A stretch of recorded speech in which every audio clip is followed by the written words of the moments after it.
Good health, especially our mental health, is an important factor to achieving success. And so, taking care of our body, particularly our brain, which regulates how we function, is key. It's how we think, it's how we feel, it's how we navigate and how we connect with each other and how we function, right? And when we're mentally well, it means that we can grow, it means that we can flourish, it means that we can achieve the goals that we've set out to achieve. Mental wellness is one of the 4 dimensions of health, the others being the spiritual, physical, and the social. They all feed into achieving stability. We talk about in terms of mental healthness, it's feeling balanced, right? It's being able to think and it's being able to function well. The fact is, the ebbs and flow of life are normal, and so understanding and applying coping methods is paramount. It is said that this is the foundation on which character is made. So ask for help when needed, maintain positive relationships, and take control of the situation. More later. The COVID-19 pandemic has created challenges within the mental realm for many persons, and the Ministry of Health and Wellness, having assessed the impact, has crafted a national program of response. So this program is intended on bringing the experts together and to just help us to readjust back to the normal life that we used to, because COVID has been devastating on us. Some people call it mental health, we call it mental wellness. Because we're not promoting the negative, we're promoting the positive. We are saying that your state of mind should be positive about life. The program, spearheaded by psychiatrist Dr. Sophia Longmore, seeks to promote a better understanding and acceptance of mental well-being, with special attention being paid to children in schools exhibiting deviant behavior. It evaluates root causes and provides psychosocial support. The need is great for mental wellness in our society at this time. And my role in the Senate, in the upper house of Parliament, along with being a psychiatrist and president of the Jamaica Psychiatric Association, kind of made it such where I could help to make this happen. So this is a collaboration between the Ministry of Health and Wellness, the Ministry of Education and Youth, the Jamaica Psychiatric Association, and the Jamaica Psychological Association. It's a national program that we're doing, but we are starting with where we think the need and the impact is greatest at this time. Our youth have been negatively impacted by COVID-19, with some reporting to be overly stressed from the lack of face-to-face interaction and tactile in-classroom learning experience for over 2 years. Having to adjust when the call came in for in-person sessions has added to mental angst. It is okay that you did forget some of the study techniques.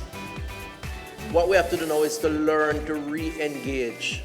Learn now to live as a young person again. To enjoy your education experience.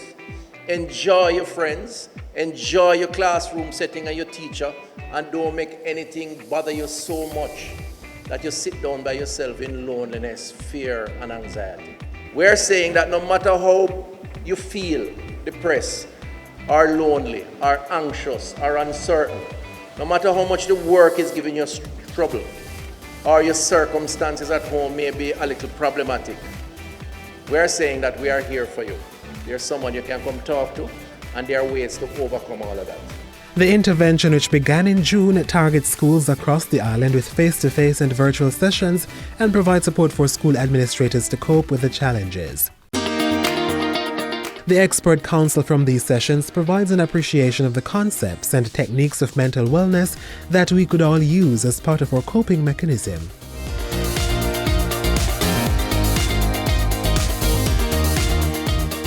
When we speak about mental health, right, how do we ensure as young people that our mental health is appropriately addressed? Well, one, it's important for us to identify what makes us happy, what's our strengths, and also to identify what's our sources of stress. So for example, if you know there's a particular friend group, right, that brings you joy, that brings you happiness, so guess what? Know your tribe. Know your group that feeds you and feeds your energy. If there's another group or an environment that every time you go there you feel nervous, you feel anxious, you don't want to be there, Identify your source of stress and stressors.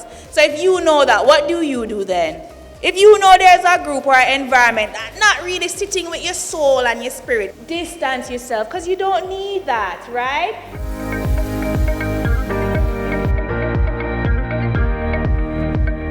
Listen, we know life have stressors, but I guarantee you, being positive, expressing gratitude, sometimes just write down a list of things of what you're grateful for. It feeds into your well-being.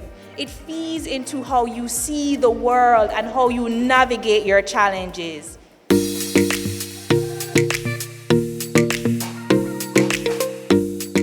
And just be mindful that everybody's paths are different. We're all unique, we have our strengths and we have our flaws, and that's okay. Additionally, we have to practice self-worth. And what do we mean when we say we have to practice self-worth? You can't hug up yourself. Know that you are worthy. Know that you are deserving.